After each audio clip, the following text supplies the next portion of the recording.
तो चलिए शुरू करते हैं। जितना संसद में हिंदू राष्ट्र की मांग कर रहा है, किसी के बाप दादा इस देश के लिए नहीं लड़ा होगा। हम नहीं जानते कि हमारा बाप दादा इस देश के लिए लड़ा कि नहीं लड़ा, लेकिन पूरा दुनिया जानता है इस देश के लिए हिंदू मुस्लिम दोनों मिलकर लड़ा है। बात तो सही है। और तुम हिंदू राष्ट्र की मांग करोगे तो मुस्लिम राष्ट्र की मांग करेगा। और ये देश सुनिए, अगर हम अपने पापा को बताएंगे पापा मैं आपका बेटा हूँ, तो पापा को भी शक हो जाए सर हमने बेटा होगा। बताइए, अगर इंडिया में हो क्या आपको हिंदू होना बताना पड़े तो आपको हिंदू होने में शक हो जाएगा। अरे जो चाइना पाकिस्तान से आएगा वो भी बताएगा कि हम हिंदू है। हम इंडिया में है, हम हिंदू है। आज खान सर के नाम सुने हैं, पूरा इंडिया खान सर के नाम जानता है, पूरा वर्ल्ड जानता है। कितना हिंदू के बच्चे को खान सर पढ़ाते हैं। राम के परिभाषा को जानते हो? एक बाप के वचन के लिए 14 साल वनवास काट लिए। अब मैं लिख के देता हूँ, साला घर में अपने बाप को इज्जत न करे, नेता के चक्कर में जय श्री राम करे।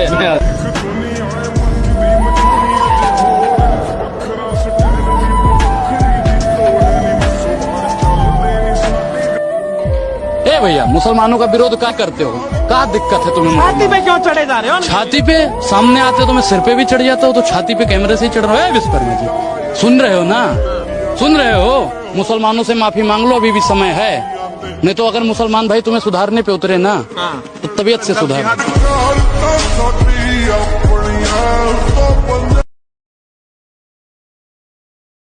आपसे रिक्वेस्ट कर रहा कि आप मेरे भाई हैं, मेरे अंग हैं, एक बार भारत माता की जय मेरे साथ बोल दीजिए। भारत माता की जय आप बोल दीजिए। भारत माता के तुम्हारे पहले बोले हैं, तुम्हारे बाद बोलेंगे, कभी बनकर भगत अस्फाक बोलेंगे। तुम्हें बोलना है बोलो भारत माता की जय, हम हिंदुस्तान जिंदाबाद बोलेंगे।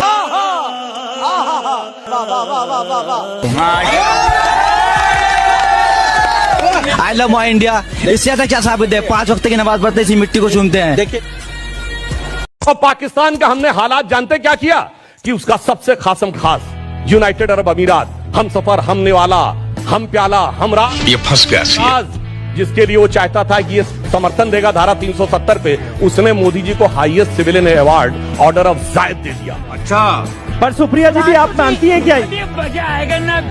सुधांशु जी, हम प्याला हम निवाला की बात कर रहे थे।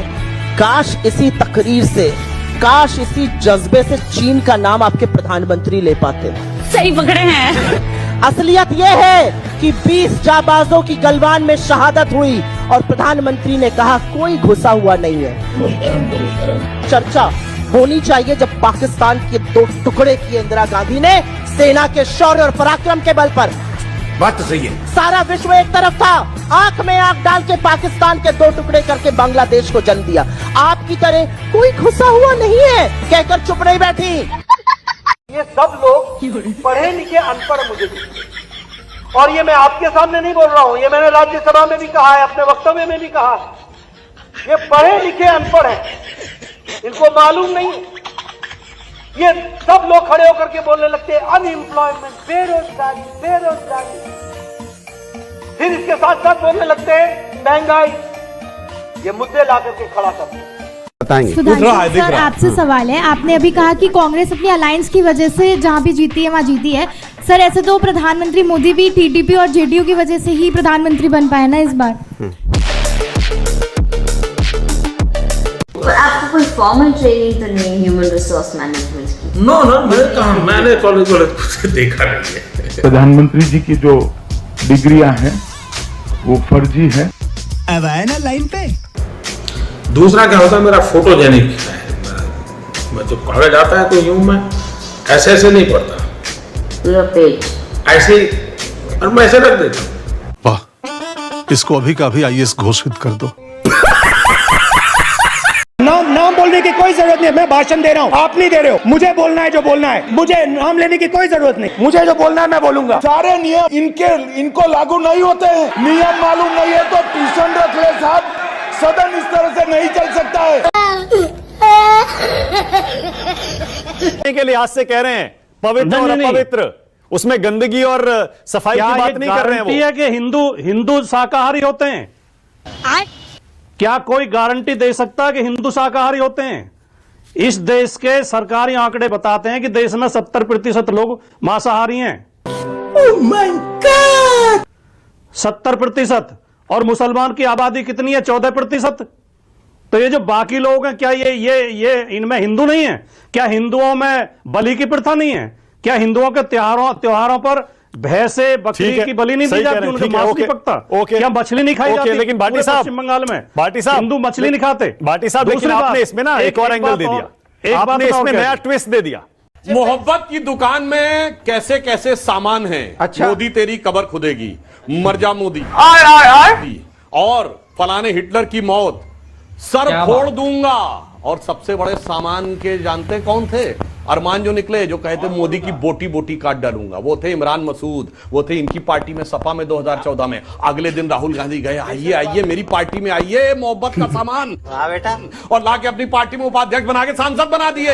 ये है मोहब्बत की दुकान के होने वाले असली नफरती सामान। तू तो गया बेटे। सुनो, नवनीत राणा जी कहती हैं 15 सेकंड हमें पुलिस दे दो, मैं दिमाग ठीक कर दूंगा। किसका दिमाग ठीक कर देंगी वो? ये नफरती बोल रही है। बात तो सही है। वहां पे बैठा शुभेंदु अधिकारी क्या कहता है? यहाँ पे प्रधानमंत्री जी कह रहे हैं सबका साथ सबका विकास, वो कह रहा है नहीं, सबका साथ सबका विकास नहीं। चिल्ला के किसको सुना चाहता है? देश के अंदर में नफरत की राजनीति करोगे आप? तो धोती खोल रहा है। तो हमेशा नफरत नफरत नफरत। मेमोरी लॉस हो गया। वो यौन शोषण हुआ था, हमारी महिला पहलवान, देश की आन बान शान, जो रोती बिलखती घूम रही थी, तब तो एक भी बीजेपी के आदमी के मुंह से एक भी शब्द नहीं निकला। मणिपुर में करगिल के वीर की पत्नी को नंगा सड़क पर सरे राह घुमाया गया, तब तो रेखा शर्मा के आंखों में आंसू कोई नहीं छलके। तुम्हें शर्म है कुछ? एचडी रमन्ना के 2976 वीडियो वायरल हो गए, तब एक चुप्पी हो गई। ये इसी देश में हुआ था, कहीं और नहीं। अरे संदीप भाई, मैंने मान लिया, आपकी तीनों चीजों को मान लिया, लेकिन इस देश में जो कानून है ना, उन मामलों में कानूनी कार्रवाई हुई। ये क्या बात करते हैं यार? क्या हुई? और आपको सुन के हैरानी होगी। क्या हुई? और मैं मीडिया के मित्रों से पूछना चाहता हूं कि पंजाब में 100 महिलाओं के साथ यौन उत्पीड़न हुआ और संजय सिंह और दुर्गेश पाठक के खिलाफ क्या कार्रवाई हुई? कांग्रेस के ब्रजभूषण शरण और सिंह सबकी को महिला आयोग की अध्यक्ष, चार्जशीट भी हो गए, आरोप तय हो गए, बेटे को टिकट मिल गया सांसदी का। बहुत अच्छी कार्रवाई हुई। एचडी प्रज्वल रेवन्ना। कांग्रेस बार बार इसको बहुत बड़ी जीत बता रही है, लेकिन सच्चाई ये है, सरकार तीसरी बार प्रधानमंत्री के तौर पर नरेंद्र मोदी की बनी है। अच्छा। और आप लोगों को जनता ने विपक्ष में ही बिठाया है। ठीक है। ऐसे में जो ये बार बार कहा जाता है बीजेपी हार गई, ये हार गए, दरअसल हारे तो आप लोग हैं। आप लोगों का मंथन आप लोगों को क्या बताता है? क्यों तीसरी बार आपको विपक्ष में ही जनता ने बिठाया? रुक, तेरे को बताते तेरी माँ की। अभी मजा आएगा ना भिड़ो। हमको हमारा मंथन बताता है कि ये जो संविधान है ना, इसके साथ जो भी खिलवाड़ की कोशिश करेगा उसको जनता नकेल कसने का मौका हमें जरूर देगी। ये 400 की बात करते थे, 240 नहीं पार हो पाए। ये 80 में से 80 की बात करते थे, यूपी में आधे से कम में रह गए। ये बात करते थे बड़ी बड़ी, इनको बैसाखियों का सहारा लेना पड़ा, वो बैसाखियां जो अब बवाल मचा रही हैं। ये हाजी हाजी कर रहे हैं, जी हाँ कर रहे हैं। अब इनको गठबंधन के नियम, गठबंधन का धर्म निभाने पड़ने को मजबूर होना पड़ रहा है। इतना छोटा पहले कभी नहीं हुआ होगा। मजा आया। क्या दिक्कत है नाम लिखने में? अभी बता दे भाई, अभी बता दे। मानक जी, मनीष शुक्ला जी के वक्तव्य में मैंने 3 बातें समझी हैं। उनके बातों का मोटा मोटा 3 बिंदु मैंने समझे हैं। एक तो वो ये कहना चाहते हैं कि व्यक्ति की स्वच्छता, पवित्रता और शुचिता उसके नाम से पता चलती है। नाम से पता चलेगा कौन पवित्र है, कौन स्वच्छ है, कौन साफ है, किसमें गंदगी नहीं है। यानी कि अगर किसी का नाम सत्यप्रकाश है तो गारंटी है कि वो झूठ नहीं बोलेगा। अगर किसी का नाम धनपत राय है तो वो अमीर आदमी ही होगा, और किसी का नाम अमर सिंह है तो उसे कभी मौत नहीं आएगी। मनीष शुक्ला का ये मानना है।